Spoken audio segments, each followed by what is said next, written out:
Good evening everyone.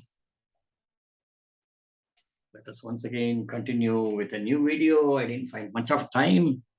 Schedule the activities. I hope today I'm in time. Let us see. So let me share my screen. In the previous few videos, we had been looking at problems related to the rotation, which could be a useful topic for JEE mains and advanced. So I am continuing with this because there are many more topics which are left behind. And so those who are in the lower classes might find it a bit annoying because you have not studied this in your classrooms, in your regular syllabus, and you don't have rotation in your syllabus. Anyway, to introduce myself for all the newcomers, I am Dr. Ratankar Rao. I teach physics in one of the international schools in Bangalore. And my passion is to teach physics. And one of the side passions are, okay, I can say that main interest is to work in school, but at the same time, I would also love to become a YouTuber. Okay, so towards it, different people do different things, but I know only one thing: to teach physics. And my hobby is to look at what mistakes students commit, and as a result of it, look into it, probe into detail. Why did a student commit a mistake? And then look at which concepts he has not learned it correctly, or why did it get confused. And this is what is the result of it is nothing but your misconceptions in physics problem solving. Okay, now let us start with it. Right, so we go to the next slide.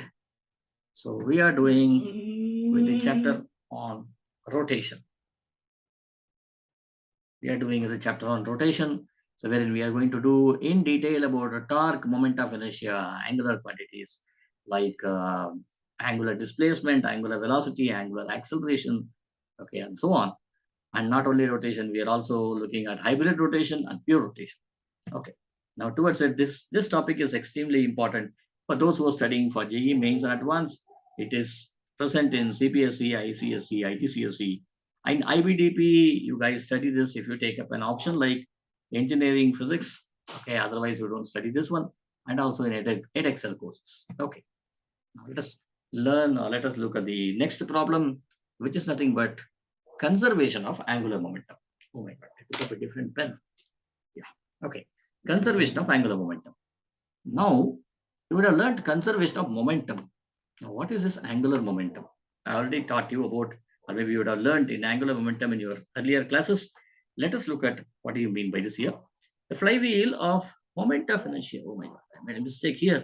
Moment of inertia is MOMENT. The English teacher taught me properly, but while growing, I made a mistake. Okay. Of inertia, 5 kg meter square is rotated at the speed of 60 radians per second. So what is given? So the value of I is given to you here.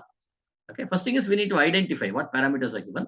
I is given at a speed of 60 radian per second. Which speed is this? This is your angular speed, right? If this is your angular speed, what angular speed is this? Now, if you recall your basics, you would have learned about 4 different types of velocities: initial velocity, final velocity, average velocity, instantaneous velocity. If you identify this here, there is no other velocity given here. Here it says 60 radians per second, and this is at a time t equal to 0. Though not specified specifically, but still you can make it out from here because it's the first velocity which is given. Okay, he has not said after time equal to 5 minutes, after time equal to 1 second, and so on. So therefore, this is nothing but your t equal to 0, which means I will write this as initial angular velocity, which is omega I. And then angular velocity is written by omega I. It's not like your linear velocity. Because of the friction at the axle. So now what happens is this is a flywheel. Let us say this is my flywheel. And now this flywheel keeps on rotating like this. It keeps on rotating like this. Now as it keeps on rotating, there's a friction between the axle and the flywheel. So because of it, what happens? It comes to rest after some time. Right? Okay. Now find the angular momentum of the wheel 1 minute before it stops. 1 minute. Some time is given before it stops. The moment you say it comes to rest in 5 minutes, okay, this time is also given. There's one more time given here. Before it stops is also given here. It comes to rest also given here. Now this is where terms becomes confusing. See, because of friction, okay, is he asking to find friction? No. It comes to rest. What do you mean by comes to rest? That means the velocity becomes 0. That means here you say omega final is equal to 0. Okay.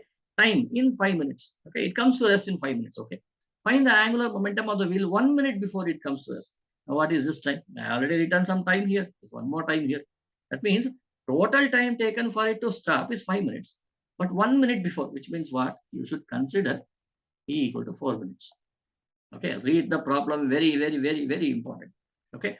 In your problem, every clue is hidden.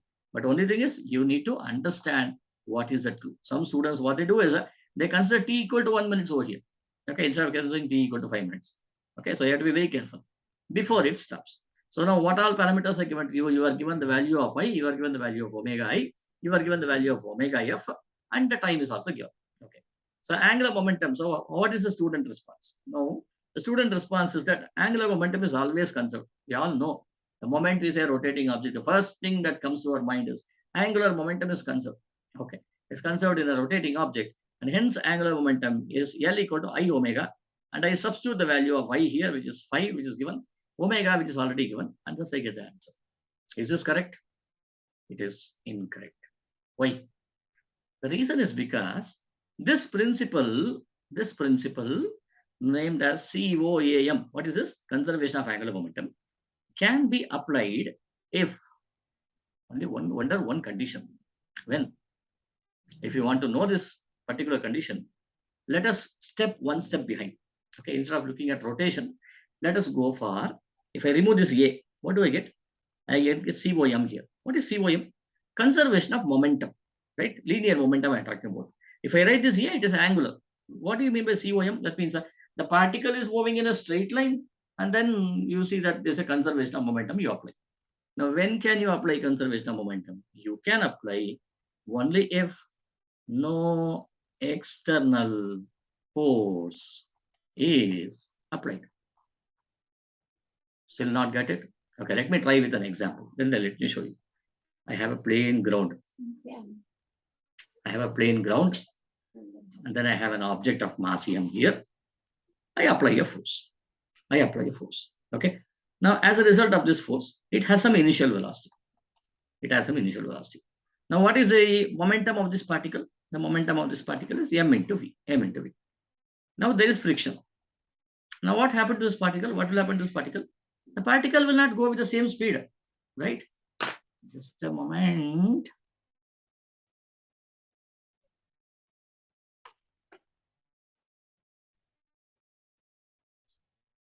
Just a moment. Somebody at the door. Okay, back. Right. So I said that you apply a force. Yes, my cursor. Okay. You apply a force F here, and the particle started to move with a velocity, initial velocity V. Now, as it starts moving, let us say there's a friction here. What will happen to the particle? The particle will now start moving like this. It will come here, and it will slow down and stop here. Now, what is your conservation of momentum principle tell you?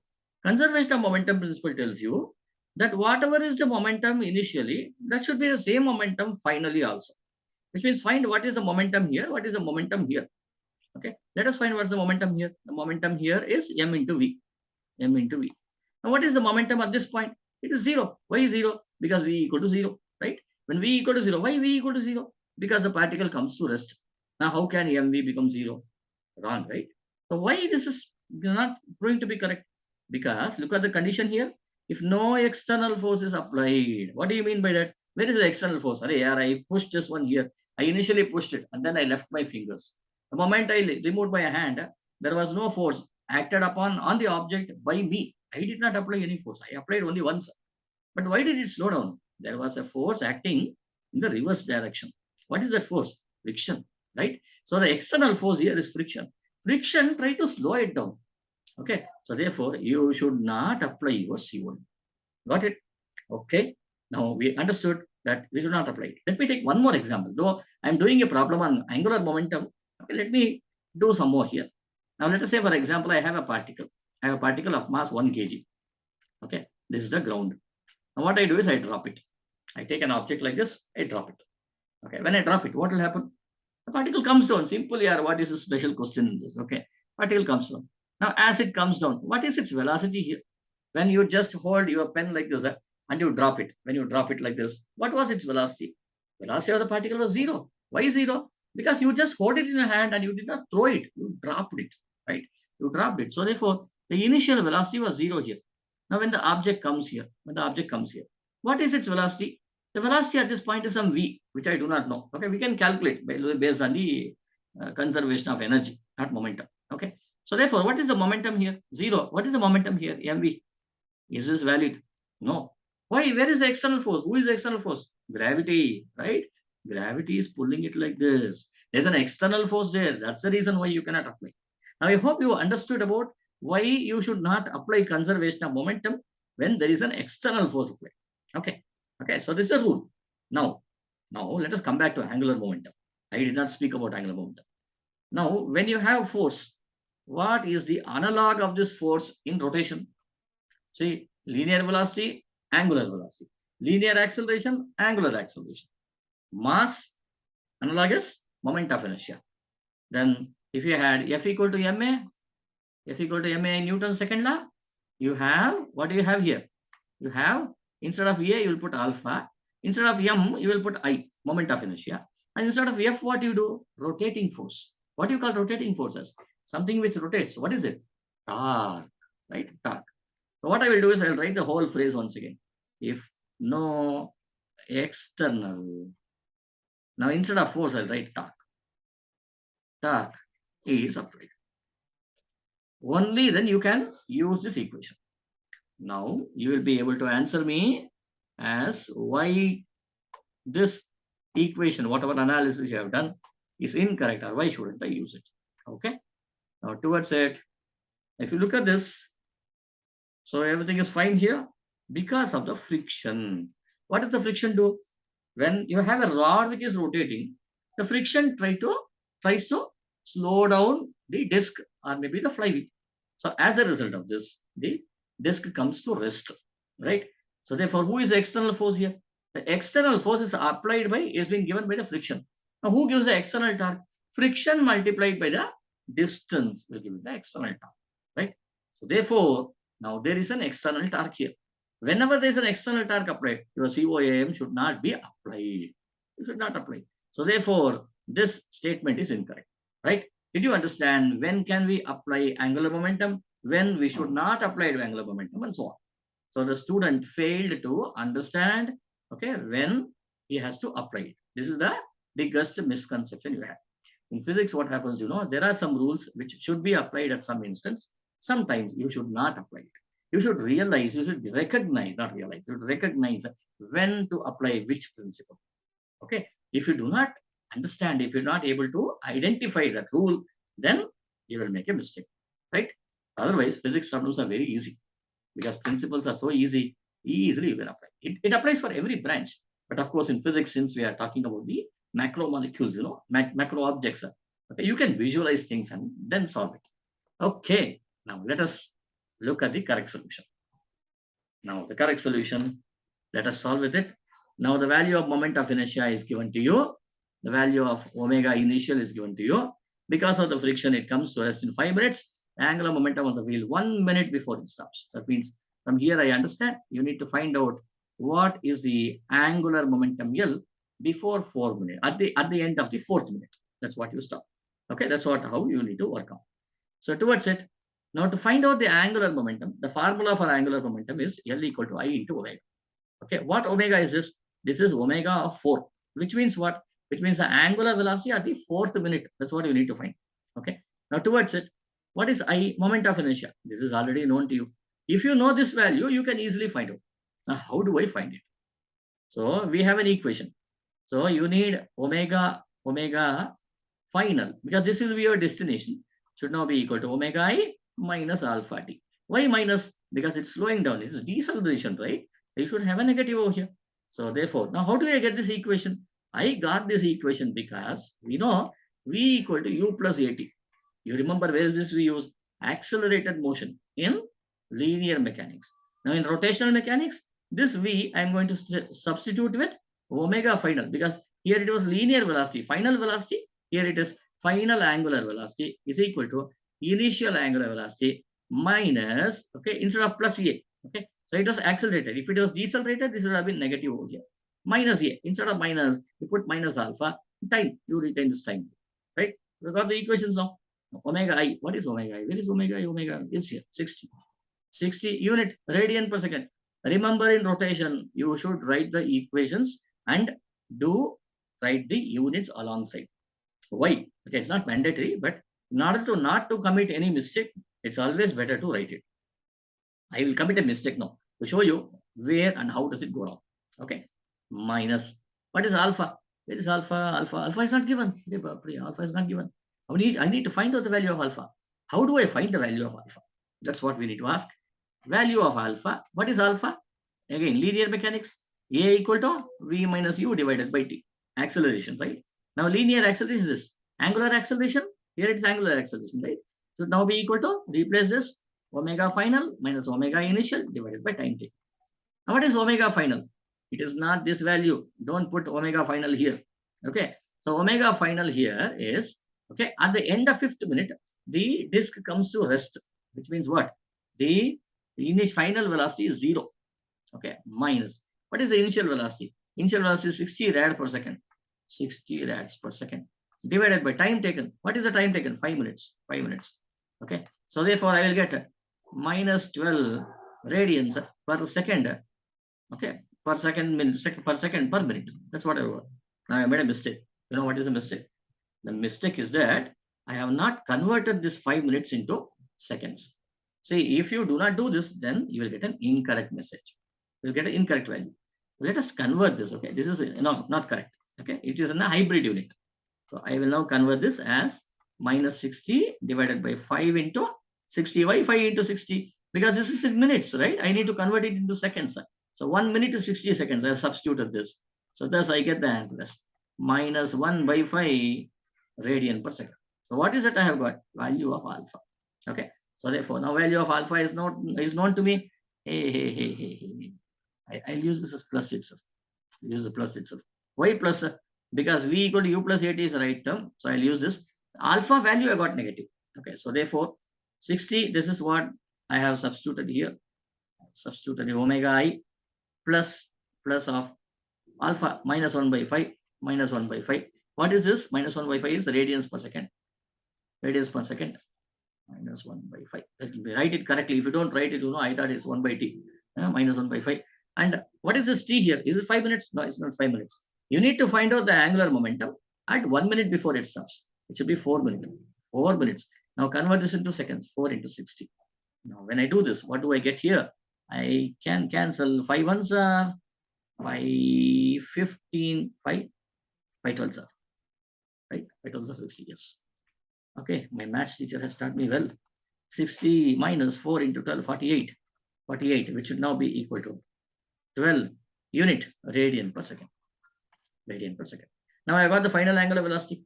What do I need? Should I stop here? No, I don't stop. But we need to do something else here. What do we need? We need this equation. We need this value. So I should now substitute L equal to I omega, which should be, what is the value of I? 5. What is the value of 12? Omega 12, which should be equal to 60. Unit. What's the unit here? Wow. Unit is nothing but, if you do not know the full unit, what you do is find out what is the unit for I. See, it's given. Copy from here.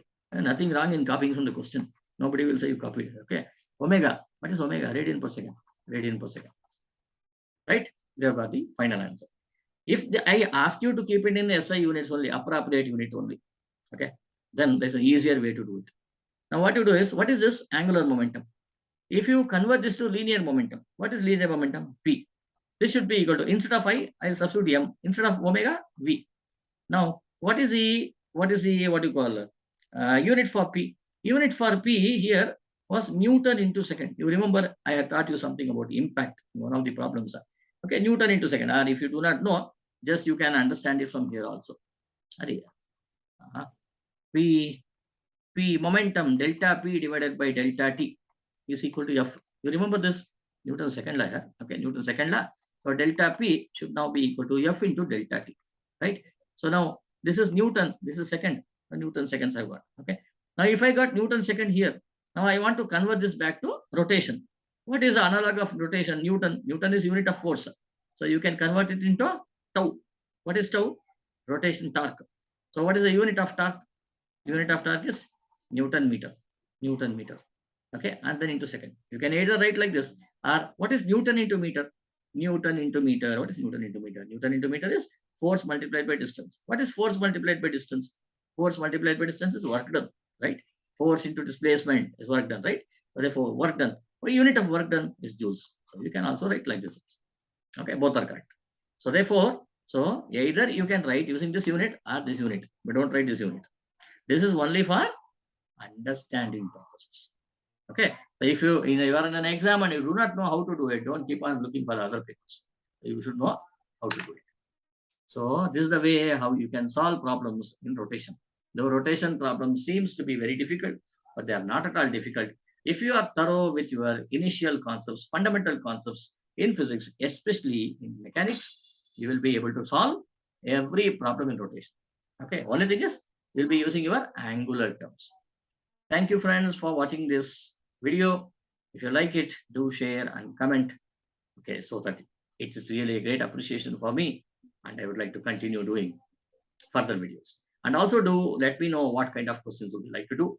As long as okay, I do get only a few replies or whatever question database that I have, I'll be working on this. If you provide me some challenging questions, okay, I will try to my best level to incorporate or to use it over here and to put it across here. Thank you. Thank you once again. Do like, share, and subscribe to my channel for more updates.